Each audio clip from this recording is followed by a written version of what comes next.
২৭ বছর আগে লক্ষ্মীপুরের রায়পুরে এসেছিলেন কামাল শাহিনুর দম্পতি। কিন্তু আহ, গত কিছুদিন আগে যে মর্মান্তিক ঘটনা ঘটেছে, এই শহর থেকে 4টি লাশ তাদের বাড়িতে গেছে। এই শহরের যারা মানুষ রয়েছেন তারাও বাকরুদ্ধ, আর যারা এটার প্রত্যক্ষদর্শী তারাও নির্ঘুম রাত পার করছেন। আমরা এই ঘটনা যার সাথে ঘটেছে সেই পরিবারের একমাত্র বেঁচে থাকা সদস্য সিফাতের কাছে জানতে চাইবো সেদিন সে কোথায় ছিল এবং কি ঘটেছিল। প্রতিদিনের মতনই আমি সকাল 8টার দিকে বাসা থেকে বেরিয়ে যাই দোকানের উদ্দেশ্যে। তো 8টার দিকে চলে যাওয়ার পরে ওই দিনকার নাস্তা খাইনি, তো হঠাৎ ঘুম থেকে ওঠার পরে চলে গেছি প্রেস স্টেশন। পরে 8:30টার দিকে আম্মু কল করছে, তুই কি নাস্তা খাইছ নাকি আসবি আবার? আমি বলছি না, নাস্তা খাবো না, দোকানে খেয়ে নেবো। তারপরে এই পর্যন্ত আর কথা হয়নি। পরে 11:30টার দিকে আমার দোকানের একজন আমাকে কল দিছে এলাকা থেকে, যে তোর বাসায় কি হয়েছে, একটু বাসায় তাড়াতাড়ি। আমি প্রথমে ওই কি আর হবে, রাতে হঠাৎ করে আসলাম। আসি দেখি বাইরে লোকজন খাড়া রয়েছে, চিৎকার চেঁচামেচি করতেছে। পরে দরজা খোলাই ছিল, দরজা খুলে বাসায় ঢুকলাম। আম্মুকে দেখলাম রান্নাঘরে রক্তাক্ত অবস্থায় পড়েছে, ওনার উপরে পুরা এক একটা পড়েছিল। আর আমার বোন 3জনের ভিতরে রুমে পাইছি রক্তাক্ত অবস্থায়।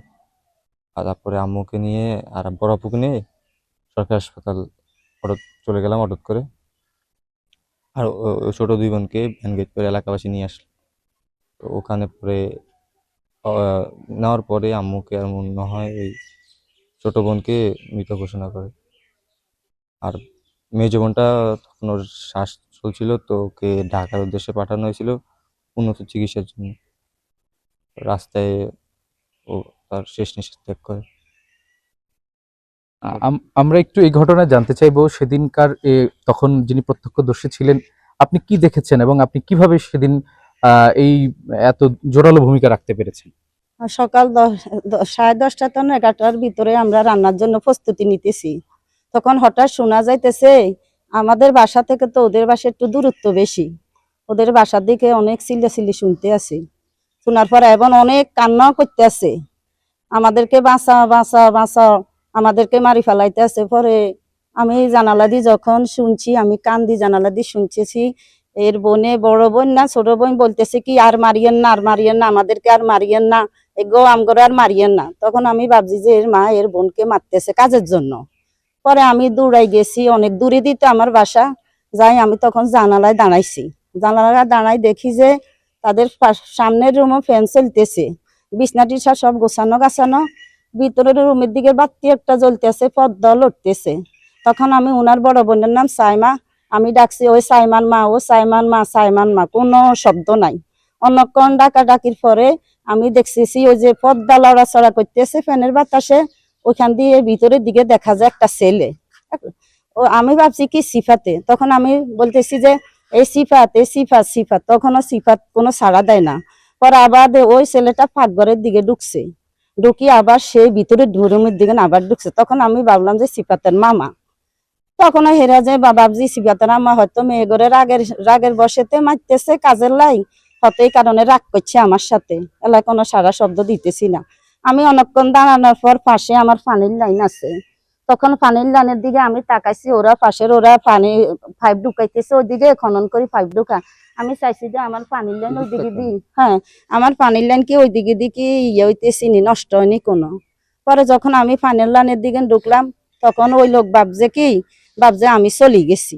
তখন আমি শুনতেছি কি জানালা লাগতেছে, যে জানালাতে আমি ছিলাম ওই জানালা লাগতেছে। পরে আমি তখন ভাবছি যে সিফাতেরা আমার ভিতরের তো নয় আইছে। আসার পরে আমি যখন দৌড়ি জানালাত গেছি, দেখি একটা ছেলে, অলরেডি 4টা ফাট জানালার 2টা ফাট আটকে ফেলাইছে। ফালানোর পর আমি ওই ছেলেটারে বলি যে তুমি কে, তুমি কে? উনি বলে যে আমি ইয়া করছে, এদের কল নষ্ট হয়ে গেছে, কল নাল করতে আসছি। এটা বলার সাথে সাথে হে ছোট্ট করে, হের হাতে কি ছিল, কি পেন ছিল না একটা ব্যাগ ছিল, আমি ঠিক হে দরজা ছিটকারিরাও আসিল, ভিতরে দিয়ে দরজা খুলি এদের বিল্ডিং এর কেসি গেছে আটকা ফেলাইছে। ফালানোর পরে যখন হেরে আমি দেখছি, তখন আমি বুঝছি যে ওই মেয়েটাও ঘরের ভিতরে চিল্লাইছে, চিল্লাইছে এই তো মনে পানির কল নাল করতে আইছে। সিফাতার আম্মা হয়তো বাজারে গেছে, বাজারে গেছে নাকি কল নাল করতে, খালি ঘরে ওর মেজ বোনটারে পাইছে, অত দর্শন টর্শন করছে। এ বাইরে দিয়ে বাইরে কেসি গিয়ে টাটকা ফেলাইছে। ফালানোর পরে আমিও কিচ্ছি কি, আমিও বাইরে দিয়ে আবার কেসি গিয়ে সিটকারি দিছি। ছিটকারি দেওয়ার পরে নগদ নিয়ে এলো হার না মানা হার অফার। সর্বনিম্ন 10,000 টাকা রেমিটেন্স নগদে পাঠালে থাকছে স্বর্ণের হার জেতার সুযোগ।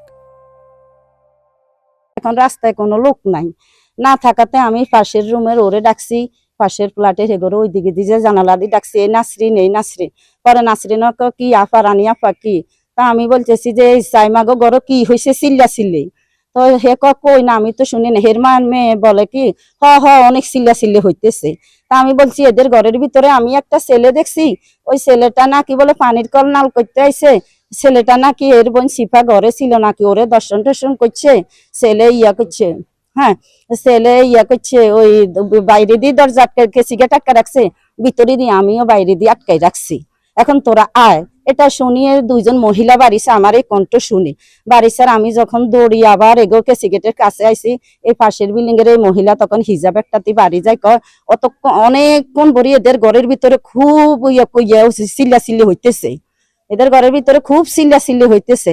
তখন আমি ওই দুই মহিলারে বলতেছি আমার গা কাঁপা দিচ্ছে, এখানে কোনো অঘটন ঘটছে, তোরা কে ওর নাসরিন রে বলছি কি নাসরিন তুই ভিতরে তোর কে সিগারেট খোল। দুই মহিলারে আমি বলছি তোমরা ভিতরে ঢুকি কে সিগারেট খেলাইয়া। নাসরিনে বলতেছে ওই ছেলেটা তো নাই। আমি কে তাহলে ছেলেটা ছাদে উঠে গেছে, ছাদে উঠে গেছে। তখন এরা ঘরের ভিতরে ঢুকি, ঘরের ভিতরে ঢুকি দেয় রক্ত। তখন আমরা চতুর্দিকে সবারই চিল্লাইছি ডাকাত ডাকাত, আসেন ডাকাতি হয়েছে ডাকাতি হয়েছে। পরে সবাই আসছে, আসার পরে তো ডাকাত ধরলো, কিছু মানুষ ঘরের ভিতরে ঢুকি দেয় রক্তাক্ত অবস্থায়, 4 জন পড়ি আছে। সিফাতের আম্মা পাকঘরে, আর ওই ওরা 3 বোন ওই রুমের ভিতরে। আপনারা যে ডাকাতের কথা বলছেন, বলা হয়েছে সে এই বিল্ডিং এরই 4 তলায় আগে ভাড়া থাকতেন। জি, উনি নাকি, তখন আমি চিনি না, তখন আমি চিনি না। জন তারে মারা হয়েছে তখন শুনছি যে এই নাকি এই বিল্ডিং এ ড্রাগন বিক্রি করছে, এই বিল্ডিং এ ভাড়া ছিল। এর মারার পরে শুনছি সবাই বলতেছে, আমি তো আর ওইদিকে, আমার বাসাতে একটু দূরে, ওরা বলতেছে এ তো ড্রাগন বিক্রি করছে এই বাসায়, এই বাসায় ড্রাগন বিক্রি। তা আমরা একটু, এখানকার একজন স্বেচ্ছাসেবক আছেন এই এলাকারই, আসলে এদের সাথে কারো কোনো বিরোধ থাকতে পারে কিনা, বা এই ঘটনার অন্য কারো সম্পৃক্ত থাকতে পারে কিনা অন্তর মজুমদার ছাড়া? না, অন্তর মজুমদার তাদের বিরোধ, সেটাও আমাদের ইয়ে না, মানে ধারণার বাইরে। এরা প্রকৃতপক্ষে আসলে নিরীহ প্রকৃতি। গত 7-8 বছর আগে ওর বাবা মারা গেছে আপনার কারেন্টের বিদ্যুতের তার জড়িয়ে। তখন আমরা স্বেচ্ছাসেবীরা, এই রায়পুরের মানুষ ওদেরকে অনেক সহযোগিতা করছে। তো ওই সহযোগিতার ক্ষেত্রে যায় মনে করেন যারা এই এলাকার লোকজন আছে প্রত্যেকে ওদেরকে সুদৃষ্টিতে দেখতো।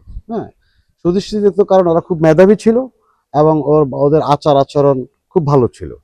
এই আশেপাশের মানুষ যারা আছে সবাই তো সহযোগিতা করছেই, আমরা যারা স্বেচ্ছাসেবী আছি আমাদের রায়পুরের মানুষ অনেক সহযোগিতা করছে। এই দৃষ্টিকোণ থেকে ওদের শত্রু থাকার কোনো কথা নাই, কারণ ওদের 1 ইঞ্চি জায়গাও নাই, ওদের মনে করেন কোনো ব্যাংক ব্যালেন্সও নাই, ওদের ঘরে যে টাকা থাকবে সেটাও নাই। প্রত্যেকের সহযোগিতায় ওদের ওই সিফাতের বোন বা সিফাত ওরা পড়াশোনা করছে, মোটামুটি চলতেছে। আশেপাশে সবার সাথে ভালো সম্পর্ক। আমরা যতটুকু জানি ওদের কোনো শত্রু থাকার কথা না। আমরা একটু, সিফাতের মামা আছেন, আমরা জানতে চাইবো সিফাতের বোন এবং মাকে কোথায় দাফন করা হয়েছে, এবং আপনারা আসলে এটার কি প্রার্থনা করছেন? সিফাতের ইচ্ছা আর কি, ওই ওর বাবা যে 2019 সালে মারা গেছে, তো যে জায়গায় দাফন করছে এর পাশাপাশি দাফন করার জন্য। তো ওর ইচ্ছাতেই আমরা ওই সিফাতের আব্বুর পাশাপাশি ওর আম্মু ছোট বোনদেরকে দাফন করা হয়েছে। তো আমাদের সর্বশেষ প্রার্থনা হইলো ওদের জন্য সবাই দোয়া করবেন, আর এর খুনের সাথে যারা জড়িত তদন্তের মাধ্যমে আইনগতভাবে আইনের সর্বোচ্চ ইয়া দ্বারা যে ওদেরকে ফাঁসি কার্যালয়ে প্রকাশ করে আর কি। আচ্ছা, আমরা একজন স্থানীয় গণমাধ্যম কর্মী আছে, তার সাথে একটু কথা বলতে চাই। মূলত এই ঘটনার যে ভিডিওটা ছড়িয়েছে তাতে আপনারা ওখানে কাদেরকে দেখেছেন? আসলে এখানে অনেক রহস্য লুকিয়ে আছে। আমরা যেটুকু এখন পর্যন্ত আমরা দেখেছি সেটা হচ্ছে যে যেহেতু ওই মহিলা, এখানে স্থানীয়দের ভাষ্যমতে এখানে কোনো লোকজন ছিল না, হঠাৎ করে লোকজন কই থেকে আসলো। আর এদেরকে আমার, যেহেতু এই শহরে আমাদের এলাকায়, তো আমরা দেখি নাই এই লোকদেরকে, আমরা চিনি নাই। হঠাৎ করে তারা কই থেকে এসে যে ঘাতক তাকে আঘাত করে মানে সে গণপিটুনিতে নিহত হয় পরে। তো এইখানেও একটা রহস্য থাকে যে এরা কই থেকে আসলো, এখানে এলাকার আছে, তারপর পাশাপাশি হঠাৎ করে যে লোকজন আসলো তারা কই থেকে আসলো, সেখানে একটা প্রশ্ন জাগে। আর সিফাতে যেই মা বা বোনরা যারা রয়েছে, যারা নিহত হয়েছেন, এখানে আরো অনেক কিছু যদি পুলিশ তদন্ত করে, যেমন মোবাইল নাম্বার, সিমগুলো আছে, এগুলো যদি মানে গতিবিধি লক্ষ্য করে, তাহলে আমার মনে হয় প্রকৃত ঘটনা উদ্ঘাটন হবে। আর আরেকটা বিষয় হচ্ছে যে এই ঘাতক যে অন্তর মজুমদার, সে হচ্ছে যে হিন্দু পরিবারের সন্তান। এখানে সবাই জানতো সে মুসলিম, সে ওইভাবেই থাকতো, ধর্ম নিয়ে কোনো কথা হতো না। তো এখানে সে পরিচয় লুকিয়ে আরো কোনো অপরাধ করছে কিনা, সে তো মানে দেখার বিষয়। আর এই ঘটনার মূল রহস্য আসলে উদ্ঘাটনের একটা বিষয় থাকে, এই ঘটনা তাকে দিয়ে কেউ করিয়েছে কিনা, সেটা একটা প্রশ্ন থাকে। আচ্ছা, আমরা একটু জানতে চাইবো সিফাতের সাথে সর্বশেষ কি হলে আপনি ন্যায় বিচার পাবেন, অথবা প্রশাসনের কাছে আপনার কি দাবি?